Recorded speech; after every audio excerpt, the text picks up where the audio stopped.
All I'm saying is make sure that while you collaborate, while you read and listen to podcasts and all that stuff, which is all good, make sure that you also develop and have your own input into what a good leader is, other factors and that kind of thing, contributing factors. And what kind of leader do you want to be? All I'm saying is make sure that while you collaborate, while you read and listen to podcasts and all that stuff, which is all good, make sure that you also develop and have your own input into what a good leader is, other factors and that kind of thing, contributing factors. And what kind of leader do you want to be?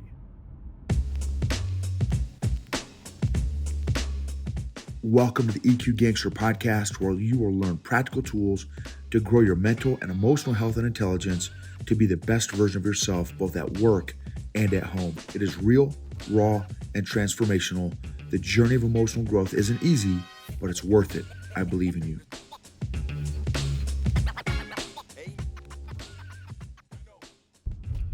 EQ Gangsters, what is the importance of leadership within your organization? What is the importance of leadership within your organization? So we've picked up a number of clients now, which is super thankful, super blessed. And what is super interesting is the number of places that don't have leadership within an organization. They have the titles. They've got lots of titles of leaders, supervisors and managers and team leads and that kind of thing. But rare actual leaders that are leading their units, their teams, or their companies or organizations. And I think, I take it for granted, which is why I'm so thankful that I had an opportunity to go to West Point and then spend some time in the Army, because that is the ultimate leadership laboratory. It is like, I was talking to a CEO of a company, and the analogy that I made was like, going to West Point, being in the Army was like, it was like getting deployed to the country of leadership. If leadership were a country, that would be West Point and the Army, because you are immersed. It is 24/7 immersion in leadership.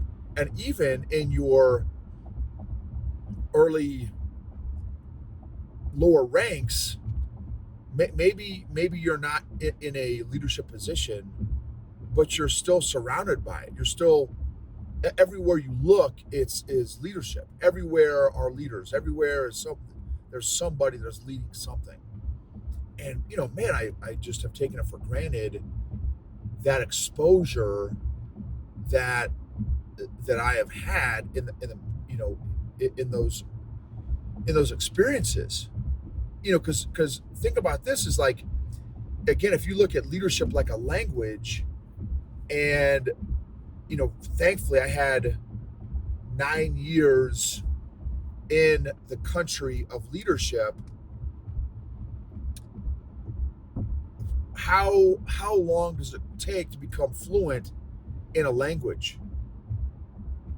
I'm going to give you a couple of different scenarios. How long does it take to become fluent in a language that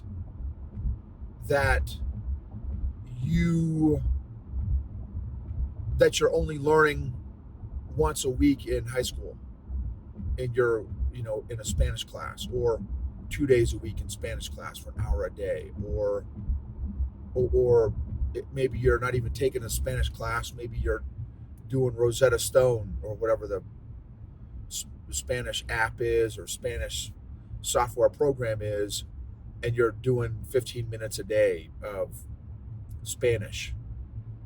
how long is it going to take to become fluent in that language? Well, what about if you've got not just not 9 years for me exposure in the country of leadership, but also I was 23 years, 24 years in a business that was volunteer. So in other words, this was the business cult days.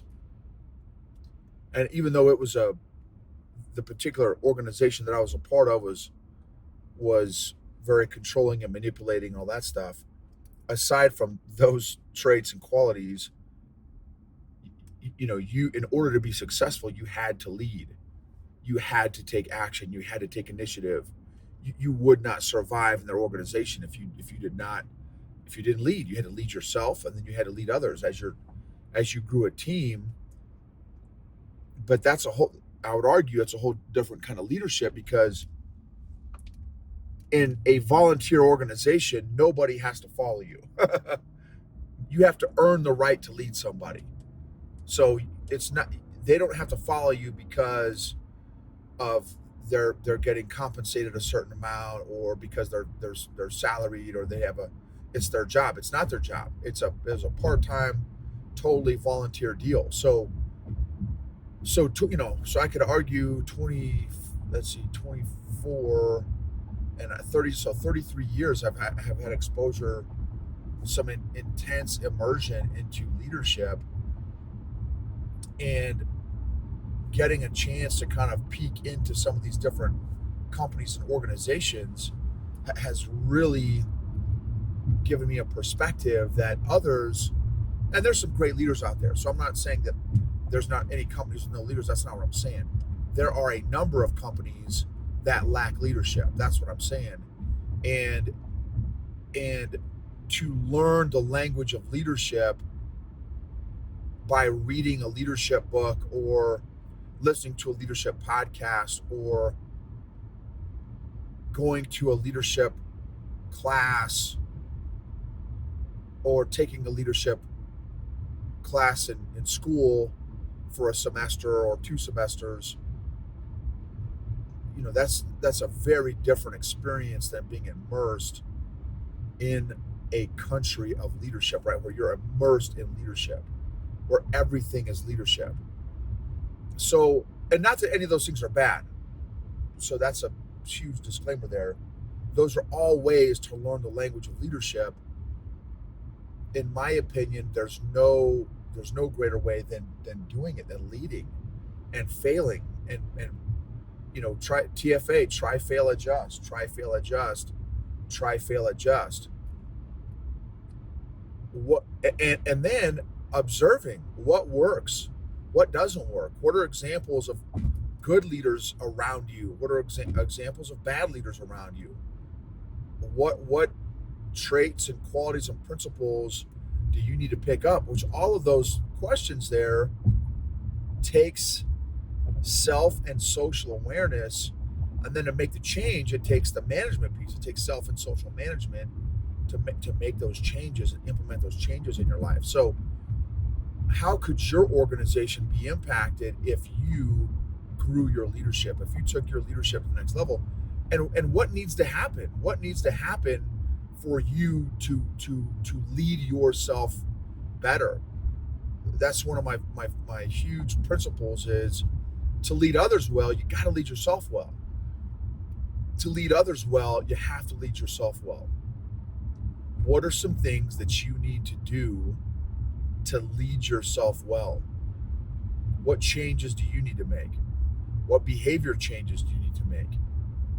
What behavior changes are not productive that you're doing? What are the emotions behind those behaviors? Where do those behaviors come from? How can you increase your self-awareness? How can you increase your self-management, your social awareness, your social management? How can you become more intentional as a leader within your organization? What can you do? What initiative can you take? What initiative can you make to grow your leadership and therefore grow the organization that you're a part of. Or maybe it's your organization. Maybe you're the founder or president, CEO of the company. How about you? What can you do? How can you be a better leader? Where is your time spent? What percentage of your time is spent? I found this too in a number of companies. The senior quote unquote leaders are spending 99% of their time counting beans and bullets and spending little to no time with the troops. How do you think the troops feel when the quote unquote leader of the organization by title hasn't seen them or rarely sees them? What's the effect? What effect and do you have as a leader within your organization? What vibe are you putting off? Do you even know? How do other people perceive you? And I'll tell you, a lot of times that book, Leadership and Self-Deception, so thankful to my buddy, retired Command Sergeant Major from an EOD unit back in the days, very elite, top guy, amazing dude. He gave me that book, Leadership and Self-Deception. It's been life-changing. A lot of leaders think they're better than they really are. Many leaders, most leaders, think that we are better than we really are. So how can you stop deceiving yourself, get an objective, honest, accurate look at the areas that you're doing good at, the areas you need to work on, and start a plan of action and accountability to become the best version of yourself that you can possibly be? Here's another one. Oh no, that's gonna be a separate episode. Anyway, think about that, y'all. Think about that. How can you use your emotional intelligence to become a more effective leader? What can you do to become a more effective leader? And how would that impact your organization? How would it impact you? How would it impact that person to your left and right? How would it impact your family if you became a more effective leader, if you started leading yourself better and more effectively? What impact would that have on the people around you? What doors would open up? Who would be impacted? Who would be blessed by you becoming a more effective and better leader? What are the things that would need to happen in order for you to become a better leader? How about, here's one idea, is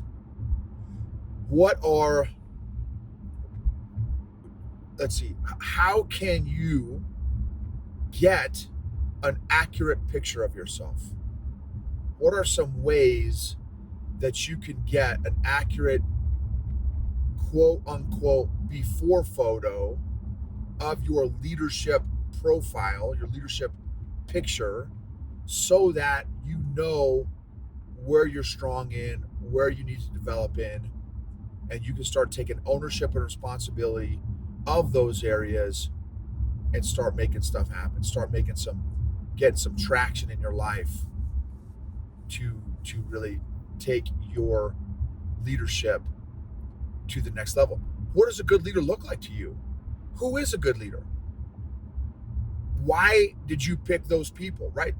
Hopefully some of you will do, maybe when you're in a spot to take notes and stuff, write down these questions and use these during your reflection time and quiet time, and really chew on some of this stuff. Who do you think are great leaders? What makes a great leader? What does a great leader look like? What are the traits and qualities of a great leader? How does a great leader think? What do they do? who are they? Who do you need to become in order to be a great leader? So, yeah, I think these would be some great questions to chew on, maybe for a whole week or even a whole month, and maybe present these questions to some of your friends, some of your colleagues. If you're part of a mastermind group, pose some of these questions to some of to some of your friends, your family members, your colleagues, about what their thoughts are on what it takes to be a good leader. And I really want to encourage you to develop. So while I think that's important, I also think it's important that you figure out for you, what do you think a good leader looks like? I would caution you about allowing somebody else to develop your entire picture of what a good leader looks like, because that's one perspective. And I would also challenge you that just the outcome of an organization winning does not equate somebody to being a great leader. That some of y'all may disagree with that. The business cult I was in,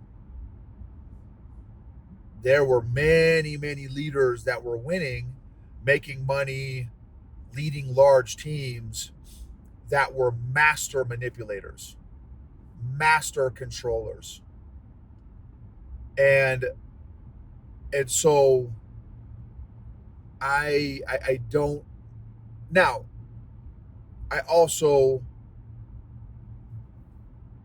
now that can be a factor, that can be one of the metrics, like, hey, can they win in an organization? Are they winning in an organization?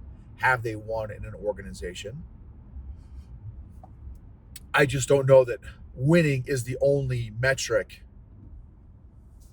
I've also seen, high level jujitsu folks that act like 5-year-olds emotionally.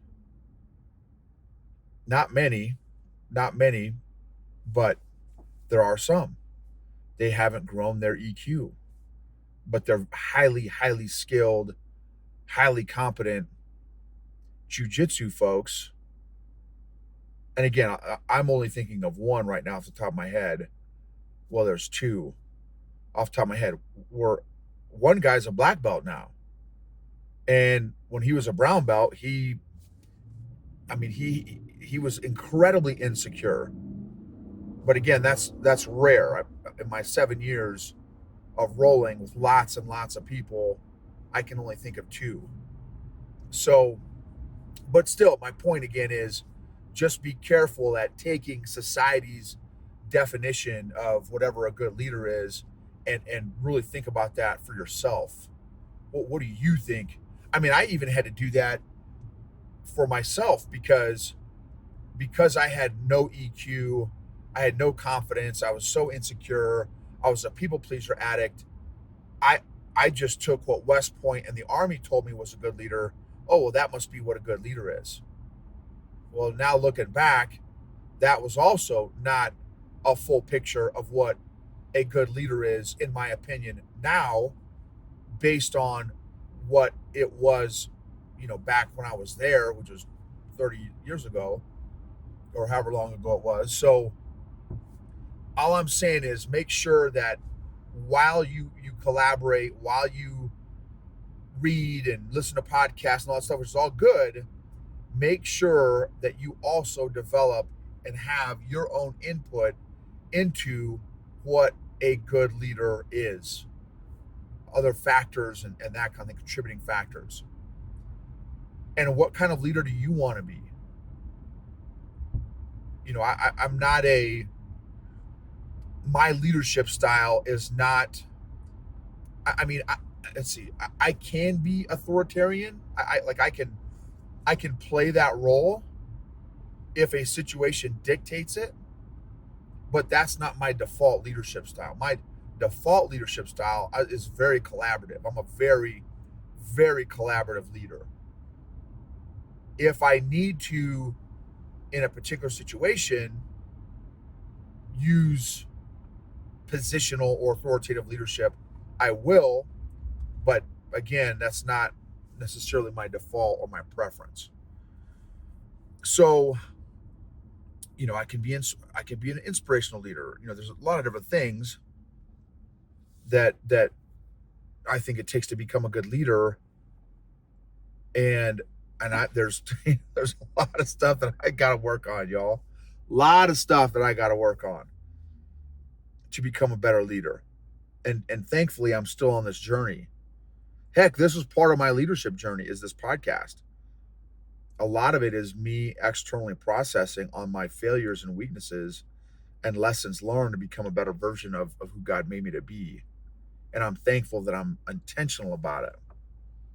But I still can be much more intentional as well. So thank you for being a part of this journey with me. Emotionally healthy leaders help heal other people emotionally. Emotionally healthy leaders create emotionally healthy organizations and cultures, which lead to maximized and optimized results, outcomes, performance, and engagement. I totally believe in you.